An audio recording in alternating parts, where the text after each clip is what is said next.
Hi traders, welcome back. നമുക്ക് മാർക്കറ്റിൽ കഴിഞ്ഞ ദിവസങ്ങളിൽ ഉണ്ടായിരുന്ന ഒരു മൊമെൻറ്റും ഇന്നത്തെ മൊമെൻറ്റും നോക്കിയാൽ മനസ്സിലാവും. ഒരു തീരെ മൊമെൻ്റ് ഇല്ലാത്ത, അല്ലെങ്കിൽ മാർക്കറ്റ് മൂവ്മെൻ്റ് ഇല്ലാതെ, പ്രീമിയം മൂവ്മെൻ്റ് ഇല്ലാത്ത ഒരു കണ്ടീഷനിലാണ് സത്യത്തിൽ കുറച്ച് ദിവസമായിട്ട് മാർക്കറ്റ് മൂവ് ചെയ്യുന്നത്. എത്ര 100 പോയിന്റ് കയറിയിട്ട് ഇന്നലെ 20 രൂപ 25 രൂപയ്ക്കാണ് പ്രീമിയത്തിൽ കയറിയിട്ടുണ്ടായിരുന്നത്. ഇന്ന് ഇപ്പം 24,540 അല്ലെങ്കിൽ 600 എന്നുള്ള ലെവലിൽ നിന്ന്, പിന്നെ 540 അല്ല 586 മാറി എന്ത് ചെയ്തു, ഇത്രയും 692 വരെ പോയിട്ടുണ്ടായിരുന്നു. ഏകദേശം ഒരു 50 രൂപ 60 രൂപയുടെ അടുത്ത് പ്രീമിയം കയറിയിട്ടുണ്ടായിരുന്നു. പക്ഷേ എന്തില്ല, സാധാരണ ഉണ്ടാകുന്ന ഒരു പ്രീമിയം മൂവ്മെന്റ് ഇല്ലാത്ത കണ്ടീഷനാണ്. അതായത് സൈഡ് വൈസ് മാർക്കറ്റ് ആണ് എന്നുള്ളത് തന്നെയാണ് ഇതിന്റെ വാസ്തവം. അപ്പം ഈ എല്ലാ ചെറിയ സപ്പോർട്ടുകൾ അല്ലെങ്കിൽ റെസിസ്റ്റൻസുകളും റെസ്പെക്ട് ചെയ്തിട്ടാണ് മാർക്കറ്റ് മൂവ് ചെയ്യുന്നത്. ഇതിനർത്ഥം മാർക്കറ്റ് എന്ത് ചെയ്യണം, ഇനി ഈ ലെവലുകൾ ബ്രേക്ക് ചെയ്താൽ മാത്രമേ കാര്യമായിട്ട് മൊമെന്റം കിട്ടുള്ളൂ എന്നുള്ളതും, കഴിഞ്ഞ ഈ ഒരാഴ്ച അല്ലെങ്കിൽ ഇപ്പം നിലവിൽ നടന്നുകൊണ്ടിരിക്കുന്ന ഒരാഴ്ചയിൽ കാര്യമായിട്ട് മൂവ്മെന്റ് ഉണ്ടാവാനുള്ള സാധ്യത കുറവാണ് എന്നുള്ളതും നമുക്ക് എന്ത് ചെയ്യാൻ പറ്റിയിരുന്നു, കഴിഞ്ഞ ദിവസത്തേക്ക് മൂവ്മെന്റ് കണ്ടപ്പോൾ തന്നെ പ്രെഡിക്റ്റ് ചെയ്യാൻ പറ്റിയിട്ടുണ്ടായിരുന്നു.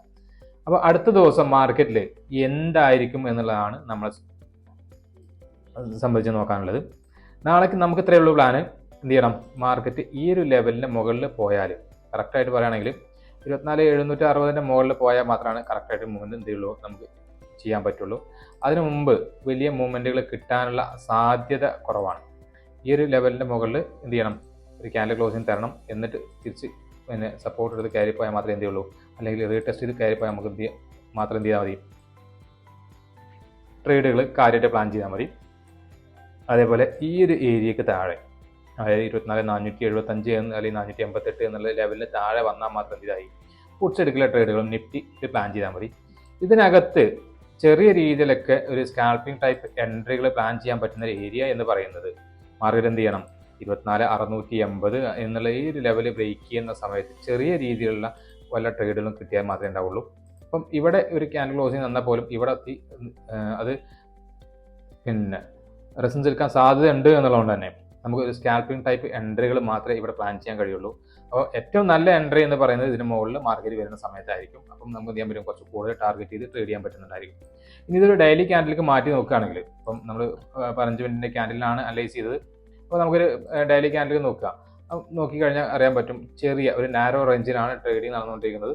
കഴിഞ്ഞ ഡിസംബറിലും അതിന് മുമ്പത്തെ ഡിസംബറിലും ഫസ്റ്റ് വീക്ക് അല്ലെങ്കിൽ സെക്കൻഡ് വീക്കിലും മാർക്കറ്റിൽ ഉണ്ടായ ഒരു കണ്ടീഷൻ എന്ന് പറയുന്നത് തന്നെയായിരുന്നു. അതിനുശേഷം പിന്നെ തൊട്ട് മുമ്പുണ്ടായിരുന്ന ഡിസംബറിൽ എന്ത് ചെയ്തിട്ടുണ്ട്, ഒരു പാള് തന്നിട്ടുണ്ടായിരുന്നു, ചെറിയൊരു പാള് തന്നിട്ടുണ്ടായിരുന്നു. അപ്പോൾ നമുക്ക് ആ ഒരു ക്യാൻഡിലോടെ എന്ത് ചെയ്യാം, ഇതിൻ്റെ അടിയിൽ നിന്ന് പോയി നോക്കാം. അപ്പോൾ നോക്കുക, ഇവിടെ നോക്കിയാൽ ഈ ഫസ്റ്റ് വീക്ക് കണ്ടോ ഈ ഒരു മൊമെന്റം, അതായത് രണ്ടാമത്തെ ആഴ്ച വരെ 13 ഡിസംബർ വരേക്ക് എന്തിനായിരുന്നു, ഈ ഒരു ലെവൽ ബ്രേക്ക് ചെയ്ത് ചെറുതായി താഴെ വന്ന് ഹാമറായിട്ട് ക്ലോസ് ചെയ്തു. അതിനുശേഷം പിന്നീട് സെക്കൻഡ് വീക്ക് മുതൽ അല്ലെങ്കിൽ തേർഡ് വീക്ക് മുതലാണ് മാർക്കറ്റിൽ മൊമെന്റം നടന്നു തുടങ്ങിയത്. അതിന് മുമ്പത്തെ ഡിസംബറിലാണെങ്കിലും ഏകദേശം സെയിം സിനാരിയോ ആണ് ക്രിയേറ്റ് ചെയ്തിട്ടുള്ളത്. ഉണ്ടോ, ഇവിടെ ഒരു നാരോ റേഞ്ചിൽ കൺസോളിഡേറ്റ് ചെയ്തു, അതിനുശേഷം ഒരു ബ്രേക്ക് ഡൗൺ വന്നു, പിന്നീട് തിരിച്ച് കയറിപ്പോയി എന്നുള്ളതാണ്. ഇതാണ് നോർമലി സംഭവിച്ചുള്ളത്. ഇപ്രാവശ്യം അങ്ങനെ തന്നെയാണ് സംഭവിക്കുക എന്നുള്ളതാണ് നമ്മൾ വിശ്വസിക്കുന്നത്. അപ്പോൾ ഒരു പ്രോബിലിറ്റി മാത്രമാണ് നാളെ ഗ്യാപ് ഡൗണിൽ ഓപ്പൺ ചെയ്ത് തിരിച്ച് കയറാം എന്നുള്ളത്. ഈ കഴിഞ്ഞ ദിവസത്തെ അല്ലെങ്കിൽ കഴിഞ്ഞ വർഷങ്ങളുടെ മാർക്കറ്റിന്റെ അനാലിസിസ് അല്ലെങ്കിൽ ചാർട്ട് വെച്ച് നോക്കി പറഞ്ഞതാണ്, അല്ലാണ്ട് വേറെ പ്രത്യേകിച്ച് കാരണമൊന്നുമില്ല. അല്ല എന്നുണ്ടെങ്കിൽ മാർക്കറ്റിൽ നിന്നാണ് ബുള്ളിഷ് മൊമെന്റം തന്നെ കണ്ടിന്യൂ ചെയ്യാനുള്ള സാധ്യത ഉണ്ട്. ഈ മാസം ലാസ്റ്റോട് കൂടി മാർക്കറ്റ് മേലേക്ക് കയറുമെന്ന് തന്നെയാണ് നമ്മൾ എക്സ്പെക്ട് ചെയ്യുന്നത്. ഇതാണ് നിഫ്റ്റിയുടെ അനാലിസിസ് എന്ന് പറയുന്നത്. ഇനി നിഫ്റ്റി ബാങ്ക് ആണ് താരതമ്യേന ഇന്ന് കുറച്ചും കൂടെയൊക്കെ മൂവ് ചെയ്തിട്ടുണ്ടായിരുന്നു. പക്ഷേ സൈഡ് വൈസ് ആണ് പക്ക. പിന്നെ മാർക്കറ്റ് ഒരു കൺസോൾട്ടേഷൻ ഏരിയയിൽ കൺസോൾട്ടേറ്റ് നിൽക്കുകയാണ്. ഇവിടെ എന്തുണ്ട്, ഒരു സിമെട്രിക് ട്രയാങ്കിൾ പോലെ മാർക്കറ്റ് മുകളിൽ എന്ത് ചെയ്തിട്ടുണ്ട്, ഒരു ട്രെൻഡ് ലൈൻ ഉണ്ടാക്കിയിട്ടുണ്ട്. അതിനെ റെസ്പെക്ട് ചെയ്തിട്ടാണ് മാർക്കറ്റ് നിൽക്കുന്നത്. അപ്പോൾ ഈ ഒരു ക്യാൻഡിലെ ലോ ബ്രേക്ക് ചെയ്താൽ മാത്രം എന്ത് ചെയ്താൽ മതി, നമ്മൾ ഈ ലെവലുകളൊക്കെ ടാർഗറ്റ് ചെയ്താൽ മതി. അതല്ല എന്നുണ്ടെങ്കിൽ എന്ത് ചെയ്യും, മാർക്കറ്റ് കുറച്ച് ദിവസം കൂടെ വന്നിട്ട് മാർക്കറ്റ് ഈ ഒരു ലെവലിൽ ബ്രേക്ക് ഔട്ട് ചെയ്താണ്ട് മേലേക്ക് പോകാനുള്ള സാധ്യത കാണിക്കുന്നുണ്ട്. മേലേക്ക് പോകുന്ന സമയത്ത് ഏറ്റവും കൂടുതൽ നന്നായിട്ട് ട്രേഡ് ചെയ്യാൻ പറ്റുന്നത് നിഫ്റ്റിയിലായിരിക്കും. നമുക്ക് താഴേക്കാണെങ്കിൽ ചെയ്യാം, നിഫ്റ്റി ബാങ്കിൽ പ്ലാൻ ചെയ്യാം. അപ്പം ഇതിൽ ഡെയിലി ക്യാൻഡിൽ മാത്രമാണ് ഞാനിപ്പോൾ കാണിച്ചത്. ഇൻട്രാഡേയിലാണെങ്കിൽ നമുക്ക് എന്ത് ചെയ്യാൻ പറ്റുന്നുണ്ട്, ചെറിയ രീതിയിൽ 100 പോയിന്റ് 150 പോയിന്റ് ഒക്കെ പ്രീമിയം മൂവ്മെന്റ് കാണിക്കുന്നത്. ഇപ്പം ഈ ഒരു മൂവ്മെന്റിലൊക്കെ നിഫ്റ്റി ബാങ്ക് ഒരു 100-150 രൂപയുടെയൊക്കെ പ്രീമിയം മൂവ് ചെയ്തിട്ടുണ്ടായിരുന്നു, ഇത്രയും മൂവ് ചെയ്തപ്പോൾ. അപ്പോൾ കമ്പാരിറ്റീവ്ലി എന്താണ്, നിഫ്റ്റിയെ സംബന്ധിച്ച് നോക്കുമ്പോൾ നിഫ്റ്റി ബാങ്കിലാണ് പ്രീമിയം കയറുന്നത് എന്നുള്ളതുകൊണ്ട് നമുക്ക് കുറച്ചും കൂടെ ട്രേഡുകൾ പ്ലാൻ ചെയ്യാൻ ഈസി നിഫ്റ്റി ബാങ്കിലാണ്. ഇന്ന് അതേപോലെ സെൻസെക്സും പ്രീമിയം കയറിയിട്ടുണ്ടായിരുന്നു. പക്ഷേ സെൻസെക്സിന്റെ മൂവ്മെന്റ് സത്യത്തിൽ ഒരു അപകടം പിടിച്ച ഒരു രീതിയിലാണ് മൂവ് ചെയ്യുന്നത്. കാരണം മാർക്കറ്റ് ഹോൾഡ് ചെയ്ത് കഴിഞ്ഞാൽ പ്രീമിയത്തിൽ 30, 40, 50 രൂപയ്ക്ക് ഒറ്റയടിക്ക് പ്രീമിയം ഡൗൺ വരുന്നുണ്ട് എന്നുള്ളതും, തിരിച്ച് കയറുന്ന സമയത്ത് ഹോൾഡ് ചെയ്ത് നിന്നിട്ട് ചില സമയത്ത് ഒറ്റ ക്യാൻഡിൽ തന്നെ 50 രൂപ അല്ലെങ്കിൽ 70 രൂപ 80 രൂപയ്ക്ക് എന്ത് ചെയ്യുന്നുണ്ട്, അതേപോലെ സഡൻ സ്പൈക്കുകൾ തരുന്നുണ്ട്. പക്ഷേ പ്രീമിയം സസ്റ്റെയിൻ ചെയ്യാത്തൊരു കണ്ടീഷൻ കൂടെ വരുന്നുണ്ട് എന്നുള്ളതുകൊണ്ടാണ് നമ്മൾ സെൻസെക്സിൽ ട്രേഡ് പ്ലാൻ ചെയ്ത് തുടങ്ങാത്തത്.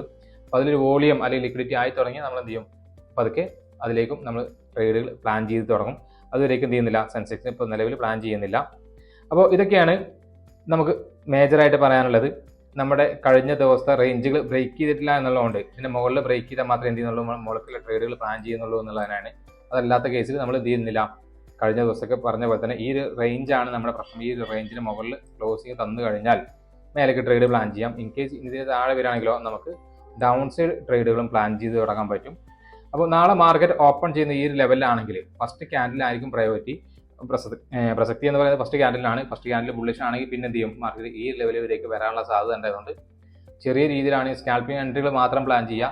വലിയ അല്ലെങ്കിൽ മേജർ എൻട്രികൾ കിട്ടണമെന്നുണ്ടെങ്കിൽ ഈ ക്യാൻഡിലിൻ്റെ താഴെയോ ഈ ഒരു സോണിന് താഴെയോ അല്ലെങ്കിൽ ഈ സോണിൻ്റെ മുകളിലോ പോകണം. അതിന് മുമ്പ് എന്ത് ചെയ്യേണ്ട, വലിയ മേജർ ട്രേഡുകളൊന്നും പ്ലാൻ ചെയ്യേണ്ട. ഒരു ഓപ്ഷൻ ബയർ എന്നുള്ള കൺസെപ്റ്റിൽ മാർക്കറ്റിൽ ഇരിക്കാൻ പറ്റിയ ഒരു കണ്ടീഷൻ അല്ല നിലവിൽ.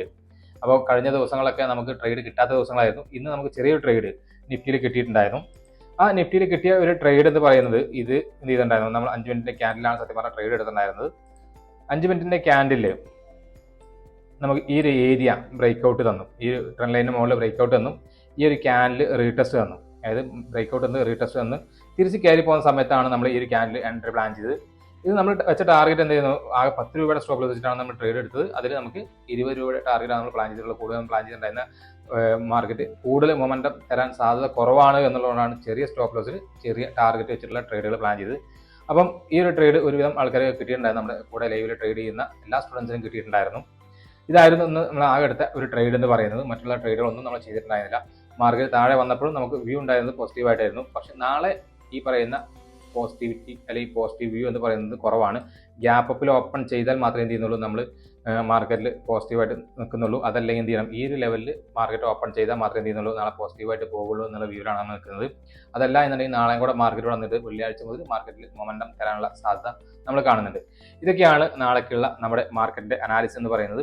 വീഡിയോ നിങ്ങൾക്ക് ഇഷ്ടപ്പെട്ടിട്ടുണ്ടെങ്കിൽ തീർച്ചയായിട്ടും ലൈക്ക് ചെയ്യുക, ഷെയർ ചെയ്യുക. അതേപോലെ നിങ്ങളെ കൂട്ടുകാരുണ്ടാവും ട്രേഡ് ചെയ്യുന്ന, അവർക്കും കൂടെ എന്ത് ചെയ്യുക, ഈ വീഡിയോ ഒന്ന് അയച്ചു കൊടുക്കുക.